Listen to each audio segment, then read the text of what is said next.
Imana yacu nihabwe icubahiro.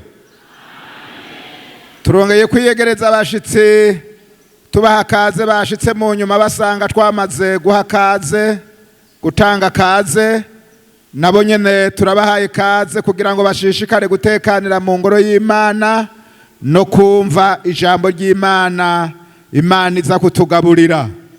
Turahaye kaze rero umushitsi wacu Pastor Ndayishimiye Apollinaire ngo atugaburire amajambo y'Imana Imana yamurungikanye kuza kutugaburira. Kaze cyane Pastor.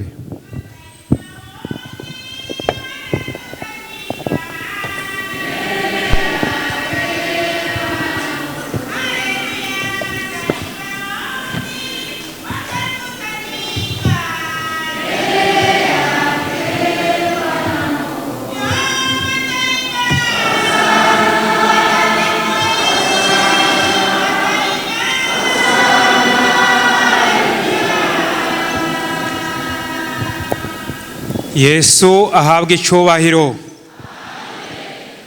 Turabashimiye gose kwikaze mwaduhaye kuva ku munsi wa kane mutwakira kandi mutwakira neza hamwe n'abashitsi bose ko ari jewe ndonse umwanya wo guhagarara.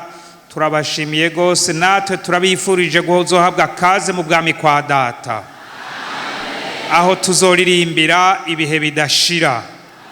Yesu ashimwe. Kandi noca ndabashikiriza n'intasho za bene data hariya mu bwiriza bwo mu Nyakabiga hamwe no mu muryango barantumye ngo ndabaramutse mwakira izo ntasho. Dusome amajambo y'Imana hariya duhereye muri ca gitabo hamwe tumaze iminsi twiga hariya muri Yesaya kuri wa murongo tumaranye iminsi hanyuma tuce dushishikara tuje imbere. Yesaya igice ca 30 gice ca 30 ca Yesaya umurongo wa 15.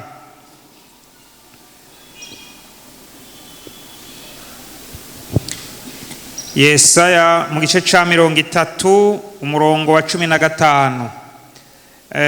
Turawo murongo ariko tuca dushishikara tuje imbere ariko n'abaje uyu munsi babona umurongo twari duhagazeko.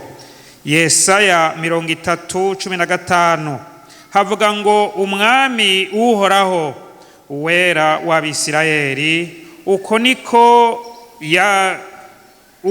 yari yaravuze ati mu guhindukira no mu gutekana niho muzokirira, mu gutekereza no mu vyizigiro niho muzohererwa inkomezi. Yesu ashimwe. Aya majambo twarayasomye turayumva kandi ijambo ry'Imana ryaratweretse uku guhindukira. Iyo umuntu ari mu bibazo naho yoba uko ari kose, iyo ahindukiriye Imana agahindukirira Imana, Imana nayo yarasezeranye kwizoca mwakira. Nubwo imitwaro yose afise, ibibazo afise aca bishikiriza Imana, ariko iyo hari igihe usanga bitaramugora, iyo yibagiwe akaguma yironderera inzira akibagirwa Imana yamushizeho, Imana yamuhamagaye, Imana imugwanirira, aho rero amaze kuvyibagira aca atangura kwidodomba, agatangura kwicira inzira, agatangura kubona abansi hirya no hino yiwe, agashishikara kwiganyira, hanyuma araca yinjira no mu bihe bindi bigumye, hamwe acaba umunywanyi w'idini ariko akaca ava mu ishengero rya Kristo. Iyo rero umuntu abaye kure y'Imana niko bica bigenda. Ariko kandi Bibiliya yaratweretse ko umuntu mu guhindukirira Imana n'umutima, ahindukira umutima wiwe niwe uhindukirira Imana, ntiyangaza umutima, kuko umuntu arashobora kuba mu ngoro y'Imana, arashobora kuba mu ikoraniro ry'abera, ariko wewe ari kure y'Imana, mu vyiyumviro ari kure y'Imana, mu bikorwa ari kure y'Imana. ugasanga ari mu igugu gusa ry'abantu, wewe atacakura agomba kuba hamwe n'abandi. Mbere arashobora no kuba mu migwi y'ibikorwa, agakora ibikorwa, agashishikara, ariko umutima wiwe, ivyiyumviro vyiwe biri kure y'Imana. Imana yarasezeranye, iributsa, Yesu yibukije kuri aya majambo Imana yari yaravuze, yari yabibariye Abisirayeli igihe bari mu rugendo bava muri Egiputa bagenda mu gihugu c'isezerano. Iyo bahuye n'ibibazo, ikintu ca mbere bagira yaba imyidodombo, bagatangura gutatira Mose. Ntibibuka kuko kandi birumvikana kuko bobo ntibari bavuganye n'Imana. Mose niwe yaravuganye n'Imana. Igihe rero umuntu apfa kugenda ataco yavuganye n'Imana, niyo nkurikizi iciba. Kandi muri abo Bisirayeli hari igugu ry'Abanyegiputa baciye bagenda barajana nabo. Barabona ko Imana y'Abisirayeli ari Imana ikomeye, ari Imana y'ibitangaza, ari Imana yashoboye gutabara Abisirayeli, ariko Abanyegiputa bari muri vya bihano bikomeye cyane. Barabona bati tujane. Aho rero bageze mu nzira, bama bidodombe babuze ibintu. Iyumvira umuntu ari akidodombera ibitunguru, akidodombera amakonkombere n'amapapayi, kwibuka ivyo kurya gusa ivy'inda. Kandi harya abantu benshi usanga bapfa ivy'inda kanaka. Hanyuma rero Imana irababarira imbere y'amageragezwa, ikacibarira Mose ati barira abantu bareke gutaka, bareke kwiganyira, nibapfe kundaba gusa, banyizere. Hanyuma rero bobo bapfe guhora baraba ingene Imana ishobora kubatabara. Yesu ashimwe. Imbere y'ibibazo, imbere y'amageragezwa, aha Bibiliya yaratwibukije yuko uhindukirira Imana, hanyuma ukaca utekana mu mutima. Bibiliya yavuze ngo mu guhindukirira Imana no mu gutekana niho muzokira. Ariko mu kuvuga menshi, mu kwigwanira, ariko uhindukirira Imana. Yesu abagirire neza, yongera tugirire neza. Hanyuma rero kandi Bibiliya yaratweretse iyo umuntu ahindukiriye Imana aratabagwa, agakiza kacakaba. Aka gakiza kari mu buryo bubiri. Hariho agakiza k'igihano c'urupfu, k'ibihe bidashira, ariyo nkurikizi mbi y'icaha. Kuko inyuma iherezo y'icaha, iyo umuntu agumye kure y'Imana, inkurikizi yabyo y'icaha arayibona. Ariko inkurikizi ya nyuma, igihano ca nyuma, ni igihano c'ibihe bidashira. Hakaba kandi ariko kandi uwahindukiriye Imana niwe aja mu bugingo budashira, acaronka ako gakiza, akira igihano c'urupfu. Hakaba n'akandi gakiza ko gutabagwa mu bihe bikugoye, mu bihe hari amananiza, mu bihe imbere yawe, mu gihe c'ubukene, mbere no mu gihe c'ubutunzi. Kuko ubutunzi bushobora kuremera umuntu, Imana ikamutabara. Ubukene buraremera umuntu, Imana ikamutabara. Ibihe bigumye, aho abantu basubiranamwo, Imana iragutabara. Ari ibihe social, ari ibihe by'imibano biriko biraba bibi bitituka, wewe uhindukirira Imana gusa nizo gutabara. Ari ibihe, hari ibihe by'ubutunzi biriko birakubitwa, nta kindi ni Imana yo gutabara. Kuko kw'isi yose naho wogerageza hakaba abantu b'abahinga bakomeye, aba economiste bakomeye, iyo ubutunzi bukubiswe nabo nyene baragerageza, kandi baragerageza ni vyiza, ariko bagira bati ibihe biragoye. Ukaja wumva rero birakomeye, ariko ugutabagwa kuva mu ijuru ku Mana. Haleluya. Mu bihe bigoye uhindukirira Imana. Erega natwebwe nyene, natwe twicaye imbere mu bihe bitugoye duhindukirira Imana. Ni Imana yonyene idutabara, yayindi yaduhamagara uti Mana, none se wampamagaye, se wampaye iki gikorwa, rero ntabara, ikacigutabara kandi ukacutangara. Imana yamibatabara. Imana ibatabare, Imana ibagwanirire, mupfe kuyihindukirira gusa, muzobona ingene ikora igitangazo mu vyiyumviro. Uri hano narabariye nibutse mu myaka ya 70 harya murabona tumanika amaboko ngo dusenge. Murabona tugira tuti ivyo dufite twereka Imana, ivyo dufite dushimira Imana, hamara tugaca twerekana. Hari irindi jambo bakoresha bacagira ngo duhindukize ivyumviro vyacu tubishire ku Mana. Nasuye kuryibaza rwose ingene vyari biri ko turi bato ngo duhindukize ivyumviro vyacu, kumbe hari umuntu ashobora kuba hano mu ngoro y'Imana ariko ivyumviro biri hanze, ivyumviro biri mu isoko, ivyumviro biri muri babandi bamugirira nabi bamwanga, ivyumviro biri hariya mu kazi yamageragezwa akuremereye mu kazi, ivyumviro biri hahandi aho urudandaza ubona ruriko rurahomba, ukaca usanga ruri mu ngoro y'Imana ariko uri hanze. Imana idufashe, garukana ivyumviro ku Mana. Yesu ahabwa icubahiro. Dusome rero ikindi twaronse ni iki muri ivyo bihe umaze gutabagwa uca winjira mu bihe vyo guhembuka, kuko Petero yarabivuze, arabarira hariya mu vyakozwe n'intumwa. Reka tujeyo tuce dushishikara mu gitabo c'ivyakozwe n'intumwa hariya mu gice ca kabiri, mu gice ca kabiri turiko tugira resume no y'imvunyapfunyo y'amajambo twabonye kuva kwa 4. Igice ca kabiri murongo wa 37 hamwe na 3:19. Bumvise ivyo bibacumita mu mutima, babaza Petero n'izindi ntumwa bati, bagabo bene data, tugire dute? Petero abishura ati, nimwihane umuntu wese muri mwebwe abatizwe mu izina rya Yesu Kristo, mubone guharirwa ivyaha vyanyu, kandi muzohabwa ingabire ariyo mpwemu yera. 19 nuko nimwihane muhindukire, ivyaha vyanyu bihanagugwe, ibihe vyo guhembuka bibe n'ingene biza bivuye mu nyonga z'umwami Imana. Imana ishimwe.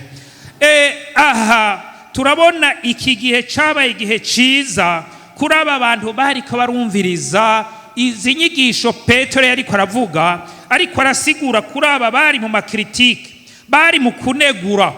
Bumva abantu buzuye mpwemu yera, baca batangura kunegura bati buzuye ibisama, baborewe. Mugabo abandi nabo bagatangara, ariko rero naharuka bariko bavuga indimi twumva, bariko bavuga ururimi rwacu, baravuga n'izo ndimi. Hanyuma rero Petero acatangura gusigura. Ubwoba bwaje bwaheze, yaje yamaze kuronka ibihe vyiza, mpwemu yera yaje yamaze kuza, yari yahembutse mu mutima, ubwoba bwari bwagiye. Iyo rero uguhembuka kumaze kuza, n'ubwoba buca bugenda. Nabo gutera ubwoba, ntugira ubwoba kuko mpwemu arakuremesha. Yesu ashimwe.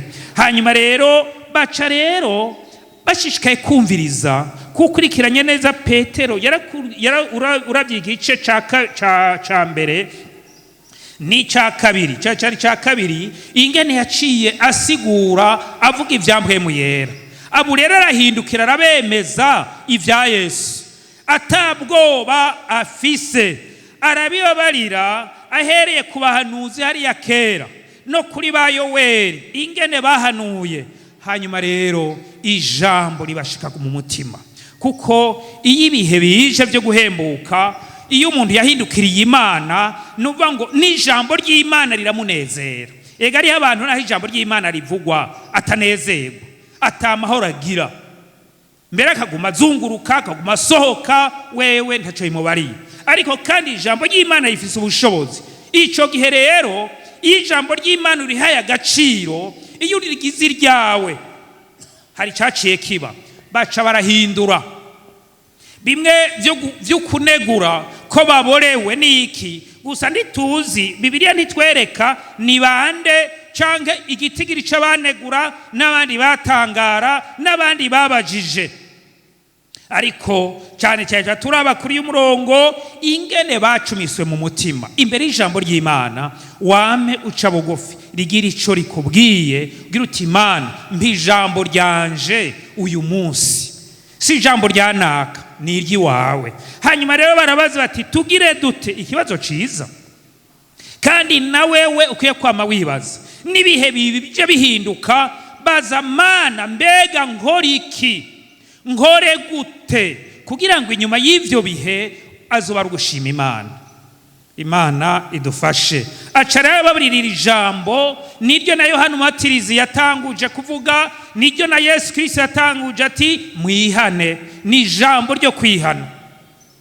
Ahantu umuntu yoba arongoye umugwi w'abantu batarakizwa, batihanye, uri mu ishengero, baba ikibazo. Umuntu yinjiye atihanye aguma agoye, acaba nka ryabuye riri mu mazi. Sindabizi baba bamaze kujabuka baca mu mabuye ari mu mazi. Sinzi ko mwoba muvyumva. Mumanika abamaze kujabukira ku mabuye. Barimwo. Aha ndabivuze muravyumva. Barya nawe muca mu mabuye rero. Harya mu ruzi, mu mazi, amazi murabona go marengana. Mbega mwe mwaciye mu mazi, amabuye yose none yamari meza, atabucafu buriko ko amazi yamacako. None iryo buye rica rimera gute? Riranyerera. Umuntu rero yinjira mu idini atahindukiriye Imana, aranyerera. Amajambo yiwe aragwisha abantu, ibikorwa vyiwe biragwisha abantu, imvugo ziwe ziragwisha abantu, ibikorwa vyiwe ntantahe. Agira ngo mbega ngo barya niko bari, ngo barya niko bameze. Nimba ari uko rero ntasinojayo, kuko yabaye nk'ibuye ryamaze iminsi mu mazi rinyerera. Ariko nimba we ugenda uranyereza, abantu banyerera kuri wewe, nagira ndakubari ruhindukirira Imana, hanyuma uharigwe ibyaha vyawe, hanyuma uronke ibihe byo guhembuka. Petero arongera aravuga rero ati niyo mwihana mugahindukira, muraronka ibihe byo guhembuka. Ibihe byo guhembuka navyo ni vya mpwemu yera. Mpwemu yera araza kuri mwebwe, mpwemu yera azoza kuri mwebwe, muzoronka ubushobozi. Mpwemu yera niyabazako. Yesu ahabwa icubahiro. Reka dushishikare hariya mu gitabo ca Luka. Mu gitabo ca Luka turabe uyu yahindukiriye nawe ngene yahindukiye. Uyu mugani Yesu yavuze abarira abigishwa biwe. Luka igice ca 15.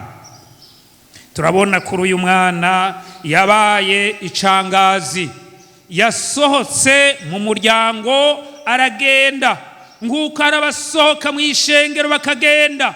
Bamwe barasohoka, abandi bagasohoka barimwo, bakaba nka ryabuye. Uko niko bica bigenda.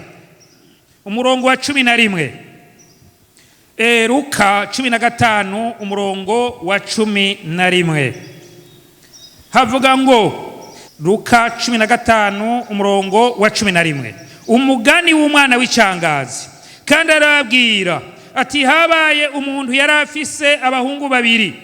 Umuhererezi abwira se ati data, mpa umugabane w'ibintu notwaye.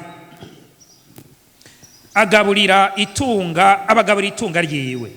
Iminsi mikishize, umuhererezi akoranya ibintu vyiwe vyose, aragenda aja mu kindi gihugu ca kure. Ashitseyo yayisha ibintu vyiwe ubuhumbu. Abimaze vyose, ikigoyi gikomeye gitera muri ico gihugu, atangura gufutana. Aragenda ashumba ku muntu wo muri ico gihugu, amurungika ku gasozi kiwe kuragira ingurube. Yifuza guhazwa n'ibishishwa ingurube zarya, ntiyagira umunutsa. Yisubiyemwo, umurongo wa 17, yisubiyemwo aribwira atabacangiro ba data bangana kuriya, kandi bahazwa n'ivyo kurya bakabisigaza. Nanje jeho inzara iriko inyicira hano. Mve hasi nje kwa data, mubwire nti data, nacumuye kuyo mwijuru no mu maso yawe. Singikwiye kwitwa umwana wawe. pfumungira umucangiro wawe. Ava hasi 20, ava hasi aja kwa se, amubona kiri kure, amutera akagongwe, arirukanga, amugwa mu izosi, aramugumbira.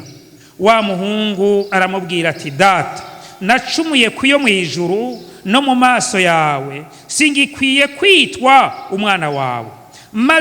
Maze se abarira abashumba biwe ati, nimuzane n'ingoga imvune iruta izindi, muyimwambike, mumwambike n'impeta ku rutoke n'inkweto mu birenge, muzane na ya shuri inuze, muyibage, turye tunezerwe, kuko uyu mwana wanje yari yarapfuye none arazutse, yari yarahavye none arahabutse.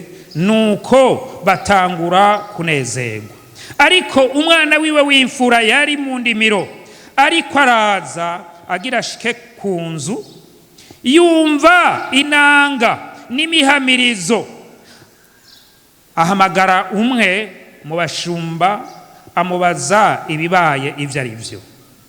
Aramwishura ati, murumunawe yaje, so yamubagiye ya shuri inuze, kuko amubonye agikomeye. Araraka yanka kwinjira, se arasohoka aramwinginga, maze abwira se ati, raba, iyi myaka ingana itya ngukorera, ntaho nigeze nkwanka ico wangezeko, nanje ntaho wigeze kumpa n'agasuguru ngo nezeranwe n'abagenzi. Maze uwo mwana wawe aje, yakomvye ivyawe, abisambanisha, umubagira ishuri inuze. Nawe aramubwira ati, mwana wanje, tubana iminsi yose, kandi ivyanje vyose ni ivyawe, ariko akanyamuneza no guhimbagwa biratubereye, kuko murumunawe yari yarapfuye none arazutse, yari yarahavye none arahabutse. Yesu ashimwe. Nasomye aya majambo yose kugira ngo nutoba yazanye Bibiliya yumve iyo nkuru, kandi ndizera ko turiko turasoma mpwemu yamaze kugusigurira. Rero turabona uyu mugani uravuga kuraba ubwa mbere uwawuciye ni Yesu yawuciye. Hanyuma ariko kandi uca uvuga rero ku bantu, havugwamwo abantu bane mu migwi ine. Ubwa mbere hariho umuvyeyi, hanyuma hariho abahungu babiri. Umuhungu umwe yagumye imuhira, n'uwa gatatu wagiye kwangara, umuhererezi, hanyuma n'abakozi. Kandi umwe wese arafise icyo avugwako muri iyi nkuru, muri uyu mugani. Icya mbere turavuga ku muvyeyi, kuko uyu muvyeyi birabona ko yari umuvyeyi yifise, atunze, afise icyaha abana. Urabona abantu niyo bariko barahezagira abana, harabahezagira batazi ngene bahezagira, bagira ngo uravyara bushobora kurera. None uyu ntiyari mutunzi none, kuko we baravye ku butunzi, yari umutunzi, mugabo hariho umwana yamunaniye. Babiri baramunaniye, umwe aratoka, uwundi aragenda, mugabo nawe nyene n'uwundi mu nyuma hari cyahindutse. Uko niko bigenda birahindagurika mu mugwi, mu muryango. Ntugire ikibazo naho ubona hari intambara mu muryango wawe, ariko wewe upfe guhanga amaso Imana, uhindukiriza umutima wawe ku Mana, nturondera ingene wicira urubanza, reka Imana iruce. Yesu ashimwe. Kuko uyu muvyeyi urabona yari n'ikibazo. Mwe ntimwabonye, ntimuvye ko yari n'ikibazo none. Kandi iyo tuvuze umuryango, hariho umuryango wo mu nzu, harya mu nzu wawe, hari n'umuryango w'ishengero, hari n'umuryango w'abakozi b'Imana. Hakaba ikibazo muri uyu muryango, wowe pfa gutekana, hanga amaso Imana, umutima utumbereza Imana, hanyuma rero Imana izogutabara, hanyuma yishura ikibazo. Haragera rero yuko yishura ikibazo muri uyu muryango. N'Imana yabikoze, si umuvyeyi. Uyu mwana rero icambere kuri uyo n'umuvyeyi afise uburyo mugabo arananirwa gukemura ikibazo c'abana. Nta wundi azokemurira ikibazo bene data, ni Imana. Hari umuntu abona iyo agize iri ubuntu abana bakafita neza akagira ngo nari ntagerageje kurera. Wewe warabishoboye, ni Imana ikurerera. Mu mugisha uzosenga, bakoze Imana uriko urasaba umugisha, usaba umugisha, Imana ihezagira abana bawe, ibakize bakire, imitima yabihindukirira Imana. Bakoze Imana barimvyi bagenzanje, wewe igikorwa ufise, senga basengere, ubature kwivyiza, ntubavume, bature kwivyiza, ubasengere. Kandi ntuce egura gukubita vyari vyiza, ariko araho ukubita akacagira ngo kubita niyo waheza nje ngenda, none ucugira iki? Biheze. Ariko usenze Imana, ugahindukirira Imana, umutima wawe ukaja ku Mana, Mana ukamubaririra, Imana izogirira neza, nta kintu Imana nayo izokora. Uyu muvyeyi rero acabona umwana hinjiyemwo impwemu mbi y'ukwikunda, y'ukugomba kubona ivyiwe gusa. Acavuga ati ubu rero papa ntiyarazi imigabo yari afise, kuko igihe umuntu ariko aravuga, igihe umuntu ariko arakora, igihe umuntu agenda, ntumenye ibiri muri we, ahandi naho ntumenye ivyinyegeje. Oya, nico gituma rero abantu bakunda kuraba ivyamwa, mugabo ntumenya ivyatuma ivyo vyamwa biba. Hanyuma rero aca arabera ati tugaburire. None urabona abantu bagomba gutorana sakiriho, mbega ubu none nta biba? Hari ivyo mwamurumva, abana bagomba gutorana sakiriho. Ico nico kibazo ca mbere cinjiye. Haraba rero ukwikunda, gukunda ibintu. Hanyuma rero aca aremera, uwo mupapa aremera, none ndabagire gute? None ko banse, reka ndabagaburire. Hanyuma rero arabagaburira.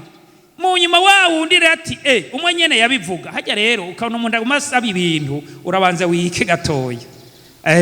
Aguma avuga, mukabona uguma avuga, muraraba. Hanyuma rero cyo ati rero jewe ndigiriye ivyanje ubu ndafise birangwiye, jewe sinkeneye kubana n'umuvyeyi, sinkeneye kuba muri uyu muryango, aho none ntasohotse. None Imana idufashe, kuko hari abantu benshi usanga bariko ibihe bigoye. Twumvise ingene n'abarimvyi baririmbye, abantu bariko barasohoka bagenda, abantu bariko baragwa basubira inyuma.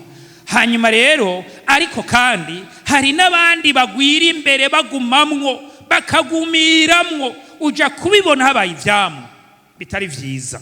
Hanyuma rero acaragenda, Bibiliya yatubariye ingene yaciye agenda, aragenda araye ibintu, araja mu buhumbu. Nayo ugomba gusanzaza ivyawe, ababirya ntibabura.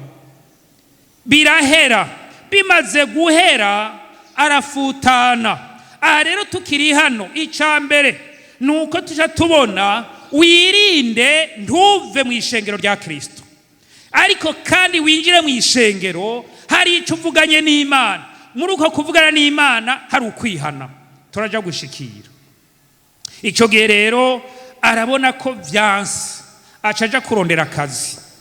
Ubu rero birahindutse. Kare yari ahantu afise abakozi bamukorera, batunganya ibintu vya bindi vyaheze. Ubu rero nibagira atangura izo ngorane, arazinjiyemwo. Niko bigenda iyo umuntu atamitse kwiguso kuva ku Mana, akava ku Mana akaja kure y'Imana. Ariko Imana iguma avuga ngo garuka, hindukira. Niyo wahindukira nzokwakira, utekane, nzogukiza, ndakugwanire. Kandi ibihe vyo guhembuka, vy'umunezero, vy'ingabire, vy'ivyamwa vyamhemwera uzosubira bironke. Hanyuma rero aca arumva ko bigoye, arababazwa gose. Burya rero umuntu iyo yasohotse agasubira mu vyaha, shengero ry'Imana, ujura mukurikirana, ntumukurikiza amajambo mabi, kuko harya yagomba kugaruka mugabo aratinya, yagomba kugaruka agira isoni. Naho yotumbera kuba harya acarondera irindi barabara aca ko hirya, ariko yifuza kugaruka kuko nta mahoro agira.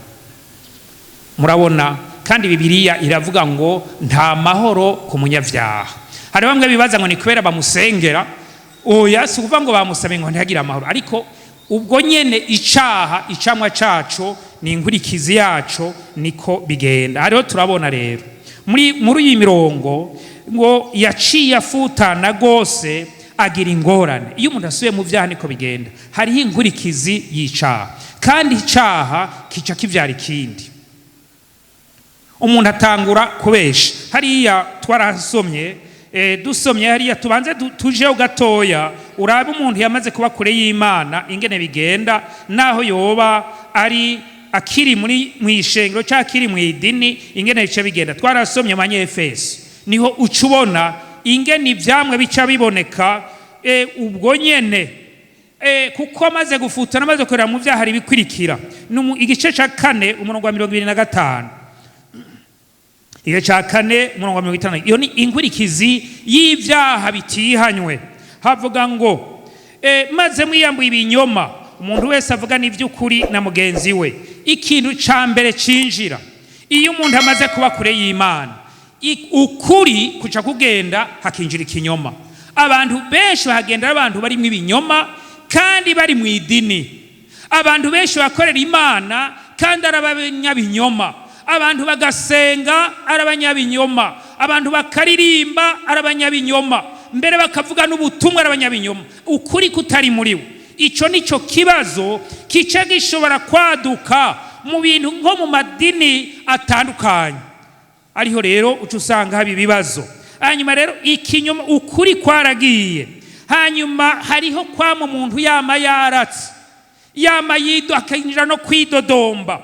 Ikwidodomba kukinjira iyo kandi bimaze kubuko n'ibiyago biba bibi, kuko ibiyago vyo kuvugana nabi, vyo kurementaniriza mwene data, vyo kubeshera mwene data, vyo kurondera ingene bica bigo nivyo vyinjira. Ibiyagoro byose bigagira. Iyo bibayiko rero n'ubusuma buca bwinjira kuko ndacutinya, mu nyuma n'ubusambanyi buca buza. Hanyuma rero kaja wumva ngo karabaye, kuko iyo umuntu avuye ku Mana agenda buke buke, mu nyuma uruzitiro rw'Imana rumaze kumuvako, ikintu canyuma korokeramo cyakorokera mu busambanyi. Kuko ubwo bamutaramuye nta nuwo harira, oya, ariko bagize bati yabeshe, aho rero biragoye. Kandi rero mbega umuntu abeshe muramutaramura ku ruhimbi, sindabizi, ntavyo ndumva kuva ntanguye kwinjira mu ishengero, ntavyo numva. Mugabo umuntu agenda karemendanya kabesha, mugabo sindabizi ngene umuntu yobitora. Imana idufashe. Ariho ikintu coba niki muri vya bihe vyo guhembuka bije, mpwemu yera agasubira agakora, umuriro w'Imana ukaka, abaririmbyi bariko bararirimba, hakabaho kuzana nk'uko twabibonye ejo bwa bwiza bw'Imana bukururuka. Hanyuma mukavuga ishengero rikavugishwa, umuriro w'Imana ukaka, abadayimoni baca bahunga. Baba dayimoni kubesha ibinyoma, bazana ibinyoma baca birukanga. Baba dayimoni bateranya abantu baca biruka. Baba dayimoni barementanya baca biruka. Baba dayimoni bateza indwara baca biruka. Ishengero ry'Imana muri gashishikara kwaka, bica bigora. Hanyuma rero kandi abantu batarashika ku Mana, naho bokorana hari ikintu kica kiba. Twarabonye mu Bagalatiya haca haboneka za kameremere, nizo zica zikora mu ishengero, nizo mu bana ni mwisi mu ishengero, muri babandi banyegeteye bariko batarashikira Imana, batarahindukirira Imana, ivyumviro vyo bitari ku Mana biri mu isi. Iyo biri mu isi rero baca bakora muri za kameremere. Ni uca wumva humvikana ngo hari hagati ya 5:19 ibikorwa vya kameremere biramenyekana: ubushakanyi, ibihumanya, ivy'isoni nke, gusenga ibigirwamana, uburozi, ubwasi, intonganya, ishari, uburake, nikeba, no kwitandukanya n'ibice, nukubarirwa kukajamwo. Aho rero bica bihinduka, nuvuga ngo babandi batarabona Imana, babandi imitima yabo yamaze kuja mu isi kaja kure y'Imana, nivyo vyamwa bica bibabonekako. Kandi ivyo biba vyavuye kuki? Vyavuye ku cakanaka yakorokeyemwo ntiyacihana, bigaca rero bigenda biragwirira kuri we, bigwira bica bituma rero ko ibijambo ry'Imana cyava ngo nuko muhindukirira Imana mutekane, imitima itekanire mu ngoro y'Imana, hanyuma Imana nayo izobatabara ibihe byo guhembuka bice biza. Uyu rero wa mwana w'icangazi yahuye n'ikibazo gikomeye, yarabanje araja mu busambanyi, ngira ngo no mu kabare yuko hano bavuga ko yahishe ubuhumbu, ariko ivyo vyama bijana n'ibindi uko bica bigenda birinjira. Hari n'ibindi bice usanga byinjira, hacagenda n'ibindi, hari n'abakorera inda, hari abana benshi ubu bariko barataka bishwe bakiri mu nda, kuko ibyaha niko bica bigenda ku bantu bavuye ku Mana, kandi akacaguma ari mu mugwi muri rya gugu ry'abantu. Rero hagera igihe arumva ko amerewe nabi. Hariho ururimbo rwahora rurimbwa hano, kandi yari korale ya mbere, bivuga ngo ibyaha bizokudunuza. Yarumva rero ko amerewe nabi, arumva ko agowe. Twabonye rero tugarutse hariya muri Luka, rero tuca tubona ingene vyagenze. Dusubire muri Luka, hariya muri Luka rero umurongo wa 17 yagize ikindi gihe ciza. Rero nawe uri hano ndakwifuriza iki gihe yaciyemwo ni gihe ciza cyane. Ku murongo wa 18 ngo aronka umwanya wo kwisubiramwo, aronka umwanya wo kwiyumvira, aronka umwanya mwiza wo gusubira kwiyumvira ku muryango, aronka umwanya mwiza wo gusubira kwiyumvira ku muvyeyi, aronka umwanya mwiza gusubira kwiyumvira ku bakozi. Aribuka ingene yari amerewe neza hariya mu muryango kwa se. Harya rero umuntu aja gukira yibuka ivyiza biri mu ishengero, muravyumva? Uja gukira abona ivyiza ku bakozi b'Imana, uja gukira abona ivyiza ku baririmbyi, kuko mwumvise ingene bariko bararirimba. Mbega mwafashijwe bariko bararirimba? Ni ukuvuga ngo ubabona ko ari beza biragufasha, mugabo kaja kubona ko ari babi, ni naho boririmba bikamera gute ntaco vyoba. Ariko kandi hariho impwemu imbi yinjira mu muntu akamabona ibibi gusa. Ico nico kibazo, impwemu bikinjira. Wewe abandi bariko barihana, abandi bariko barakizwa, abandi bariko bariga, abandi banezerewe, wewe ari mu mubabaro, wewe ari mu kunegura, wewe ari mu abona ibi. Atangura kuraba abantu ingene bareha, ingene bari inzobe, ingene bambaye, ingene birabura, ingene ari bagufi, ingene ari barebare, nivyo acajamwo. Narari umuntu umwe yigeze kwinjira ahantu, asanga umukozi w'Imana ariko arigisha hamaronya muntu yigisha muri kaminuza, kandi yari afise grade nini ya professeur. Hanyuma rero arakurikirana, arafashwa.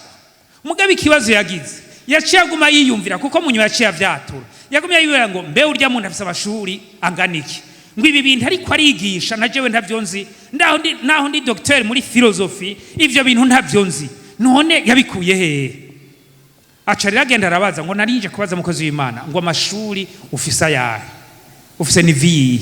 Ngira ngo yegera ati afise nivo irengeye. Ariko kandi yari irengeye ko n'abandi barabaje ngo babonye ba Petero bati none abantu bize hehe? Yega bari bazi vyagezwe, mugabo ngo baciye biho ko bagendanye na Yesu. Yesu ashimwe. Urumva abantu bariko barakizwa, bariko barihana, bariko barasubira, ngo mbe ngo afise ngo amashuri anganiki, afise nivi. Hanyuma rero ni nguko rero umuntu ashobora kugira, ugasanga abadayimoni bariko barinjira basamaza bayogora, wiyumvira za ingorane bazo zireke, kuko Yesu avuze ngo mubanze mwitwaririke ubwami bw'Imana, nayo ibindi azogira gute, muzogira gute, muzovyongerwa, ari impuzu muzozambara, ari ibyo kurya muzobironka, ariko maze mwitwaririke iby'ubwami bw'Imana. Uyu mwanya rero aronka umwanya yamaze kubabazwa, aribuka ati ngira mpindukire, nguko nawe umunsi ushobora gufata ingingo ngira mpindukirire Imana, n'inkurikizi zose uko zoba jewe ndahindukiriye Imana. Naho noba mfise mu bintu nivye, naho noba mba mu nzu nivye, naho noba mfise ibintu bimeze gute ariko ari byo nivye, jewe ndihanye ibindi Imana izominge nibigenza. Hanyuma rero ariyumvira ati yisubiyemwo, aribwira aribaza ku bacangero. Aca rero ico ni cambere, ntuhave ugumiza kwiyumvira gusa, mugabo ukwiye gufata ingingo, ushike ku ngingo yabijya bintu wewe ni ubizi, kuko urabizinanyemwo n'Imana yawe n'umutima wawe, kuko Yesu w'ivya vyiyumviro biza ku Mana we arabizi, ivyo wiyumvira arabizi. Imbere y'Abafarisayo abariko bariyumvira yarigisha, nabo bakamunegura, bakabaza ibibazo muri bo mu mutima, mugabo akacamenya ivyo bariko baribaza. Yesu rero arazi ivyumviro vyawe vyose, arazi kuri ku Mana nuko utari ku Mana, nubwo abantu batobimenya. Hanyuma rero 18 afata ingingo. Ni vyiza ko umenyera gufata ingingo, kandi ikindi kiraba umuntu atarakizwa ni twese, mu gihe imbere y'ikibazo kanaka ari mu gikorwa c'Imana, ari abakozi b'Imana barabwiza gufata ingingo, abapasiteri barabwiza gufata ingingo, abavuga tumwe bagafata ingingo, abarimvyi bagafata ikintu, aho urugezo wese ari no mu bikorwa ufise vya minsi yose. Ni vyiza kuba umuntu azi gufata ingingo nziza, erega no mu gihugu no mu gutwara, nimba hari ico ujejwe sindabizi, nimba hari ico ujejwe igihugu, kuko harya umenye neza igihugu kikwizigiye, bakagira bati tuguhaye iki, umenye ko ari Imana yagushizeho, ico uzokwa mukimenya, kuko ni igikorwa Imana yaguhaye, uri umukozi w'Imana.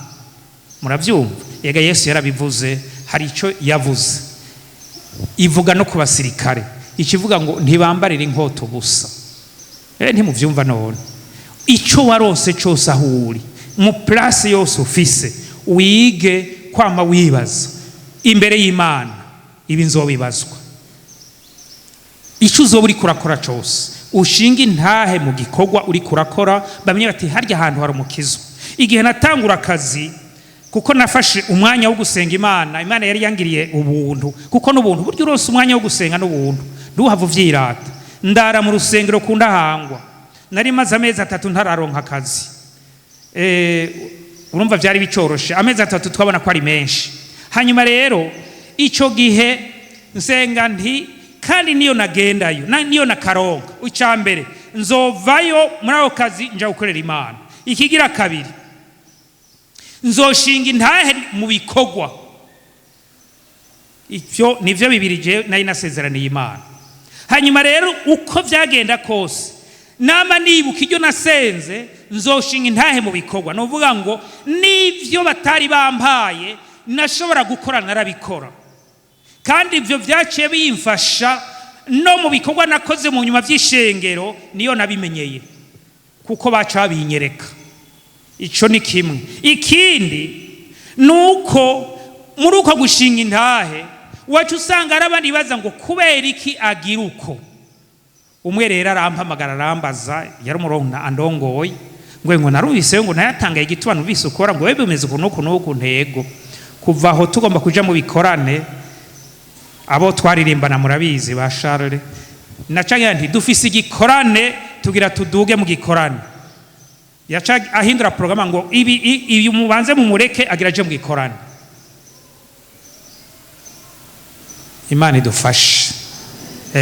Hanyuma ikindi naco nari nasenze nsezerana, nzova nganja gugukorera. Hajya Satani arazi ngena gerageza. Ico gihe haca haza abandi bati tuge uze iwacu tuguha akazi, abo twakorana bakaca bagenda bakantwara mu yindi bureau d'études abadage. Hanyuma rero bati uzocuronka inshuro 4 umushahara guhemba hano.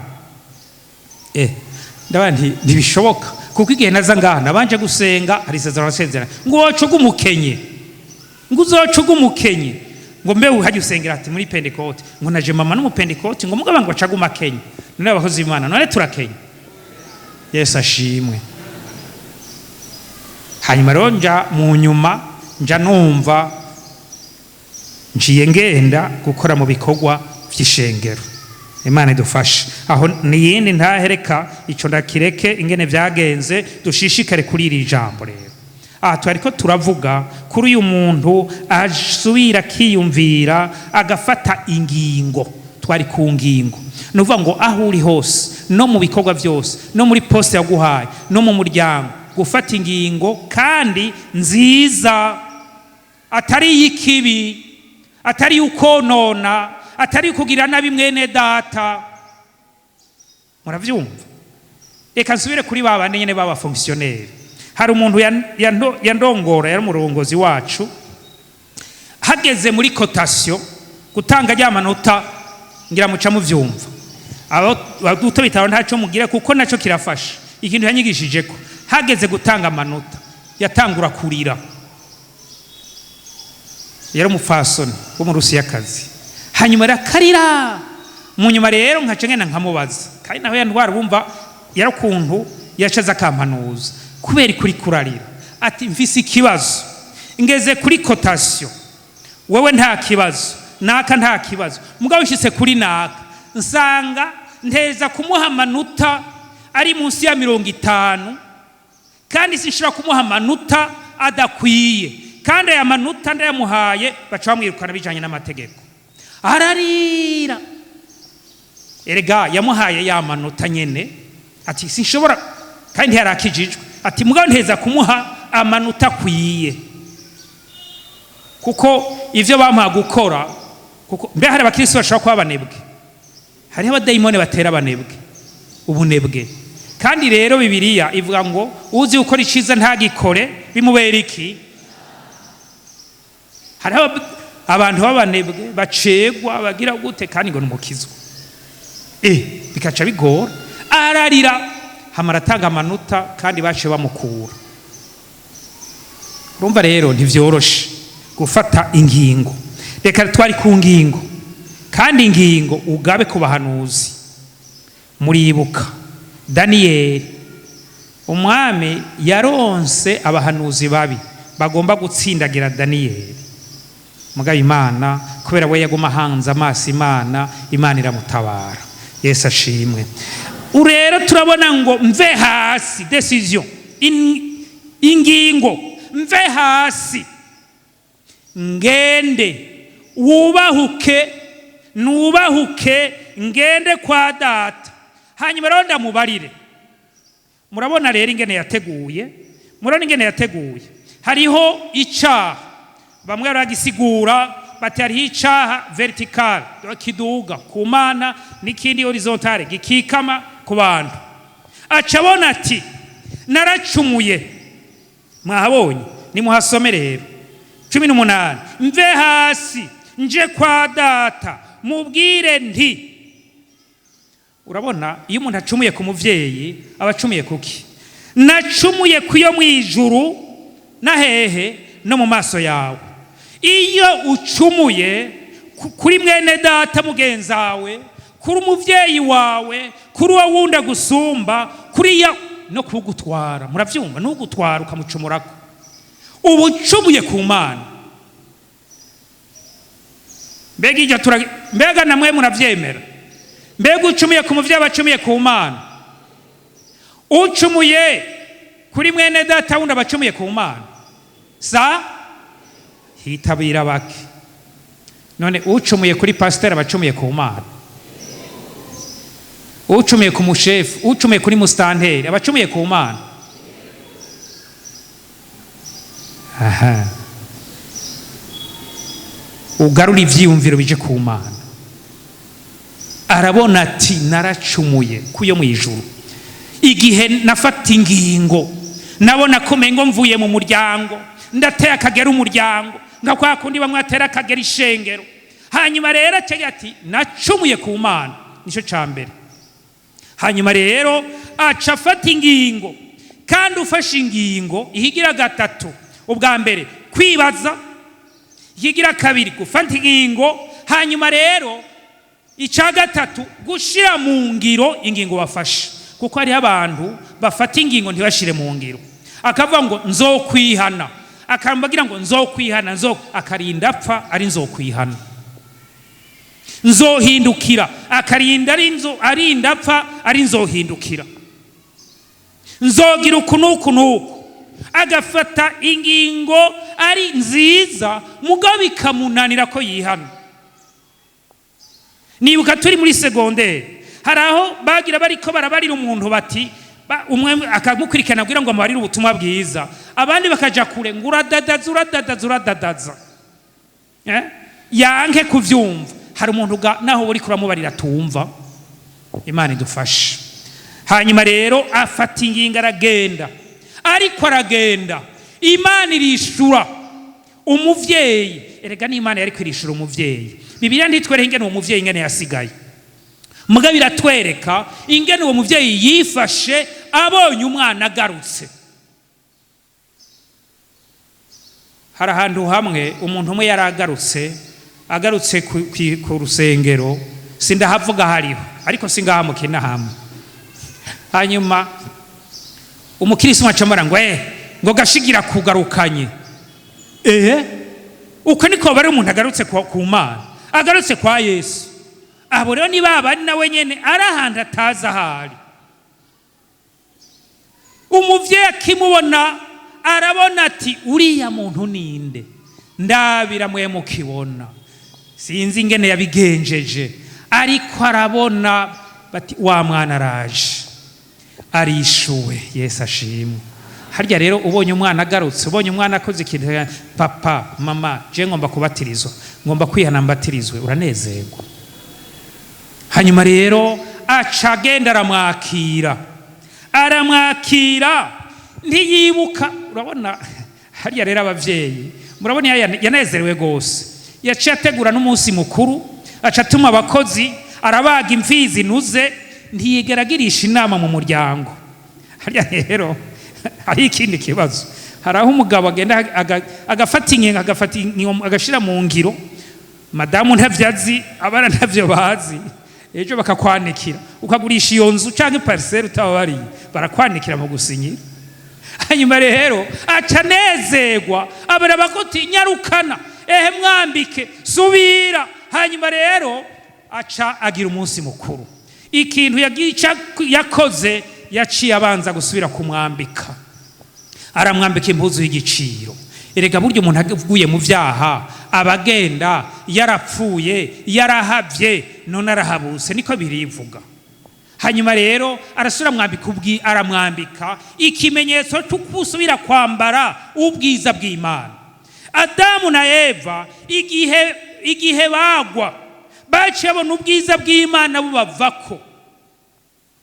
Hanyuma rero baja kwinyegeza, Imana irabakurikirana, irabarondera, irahamagara, ibasangayo, isubirira abambika. Nagira ndabwira inama, ugaruke wambara ubuntu bw'Imana. Yesu ashimwe. Hanyuma rero arambara ubuntu, arasubira amwambika, acamugira umunsi mukuru, kuko uwari yarahavye yagarutse, yahabutse. Uwo rero biratunganye, arasubira arahembutse, arasubira aronse urukundo rw'umuvyeyi, arasubira aja mu maboko y'umuvyeyi. Mugabo hasigaye ikibazo kimwe mu maboko y'umuvukanye naho. Umuvukanye mwene data, hariho bene data batumvikana, hariho bene data bavugana nabi, hariho bene data basubiranamwo. N'abakozi b'Imana murabe ntihagira abakozi b'Imana basubiranamwo bavugane nabi. Imana idufashe iturinde. Hanyuma rero icyo gihe araza, sinzi ko ikosa twarishira kuri wa muvyeyi yaciye agira umunsi mukuru yaryohewe. Harya rero mwobona uyu yaryohewe, mwogeta imbega vyagenze gute? Arashobora kuryoherwa. Narabariye abaririmbyi tuje hano mu kinama ariko ha centrale, igihe bari baje ubwa mbere buguruye muri 1996 sinshibuka, bose haje bataretse kurimba gaherera mu kibuga batamba, baratamba barazunguruka ishengero ryose, nanjye nja kurondera muri ya disipurine y'ishengero ingene nobuza abantu gutamba, ntavyo ushobora. Mpwemu yamaze kugurwa ntacyo ushobora gukora. Wari umunezero mwinshi urenze ko n'ishengero ry'Imana rya Kinama risubiye gukorana ngaho. Iyo rero bigize uko na disipurine icihava. Nibuka umwungere yari yaje twari twazananye, yari umwungere ava ku Mugara, hanyuma rero acavuga ati, aca mpamaga ngiye kubabuza, ateka bareke, ndabona si umubiri urya, ntibatambira, kuko hari igihe abaririmbyi ntimubizi, hari abatamba batambishwa n'umubiri, ariko ahandi ati iyi ni mpwemu, umunezero wa mpwemu yera. Yesu ashimwe. Mube mu munezero wa mpwemu yera, mu bwiza bw'Imana, mu munezero mwambika ubuntu bw'Imana, mugwe mu buntu bw'Imana. Hanyuma rero wa wundi ariko agarutse yumva ibiriko biraba, yumva umunezero, ati ibyo bintu ni biki? Aho rero haciye haziki ishari.